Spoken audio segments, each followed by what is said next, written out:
It's the best game, isn't it, 4-day cricket? And ever you get reminders why we just love 4-day cricket so much. And I don't think there's another game that gives you that drawn out suspense and hope and everything, that, and you start to think it isn't going to happen, and then there's a bit of magic and a brilliant catch, etc. And all that, you said, all the drama of the last day and the last evening with 4 overs to go, and suddenly, you're celebrating.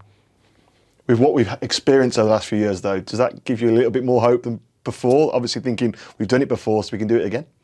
I had a little come back to the game last year when, it was obviously even more suspense, with the 4 to win, etc., 9 down. But I think it's because Conor McKay was looking so comfortable, and obviously Joey Everson. They just kept playing and missing, and playing and missing didn't give you any hope anymore. It just became the norm. So, yeah, look, it was a great game from our point of view. The bowlers were magnificent today. We beat the bat a hell of a lot, but it was the catching. The catching is probably the deciding factor. The 2 catches Will Rhodes has took, Yates's, those really low ones, which are the hardest to take. And catches, we know, win matches, and they win championships as well. When you win championships, win trophies, you've always got a good cordon.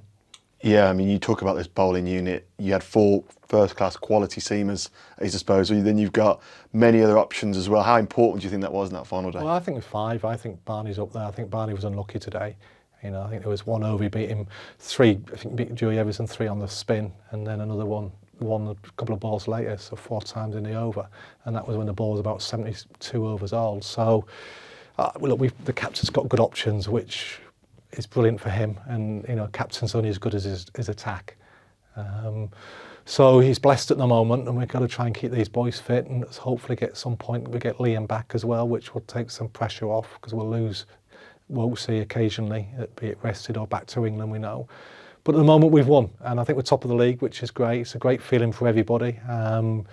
We thought the weather might thwart us like it did last week, but it hasn't. And I think we've just seen one of the best all-time celebrations as well from the whirlwind that is Hassan. And we're just talking downstairs as a group, and he just said, the supporters, I had to do it. They just kept me going all day. They were magnificent. So he just ran to them, didn't he? Banging his shirt and everything. So special moment. Yeah, 24 points. I mean, as a coach, you can't expect any more than that. And if you look at the batting points, 8, that's the highest in Division 1 as well. So you must be really pleased with that aspect as well. Oh, yeah, crikey, yeah, definitely. You've got some big things out of this game with Yatesy getting 100. That's his 2nd consecutive 100 at Birmingham, which is great. I think some of his troubles of last year, Dan Mosley to announce himself like that, it's a big breakthrough innings. So, look, we're really pleased. It was a good wicket, good cricket wicket actually. Nick's carried, etc. So, as you said right at the beginning, it's a typical Birmingham game. Last day, last evening, last half hour, trying to win, get the boys over the line.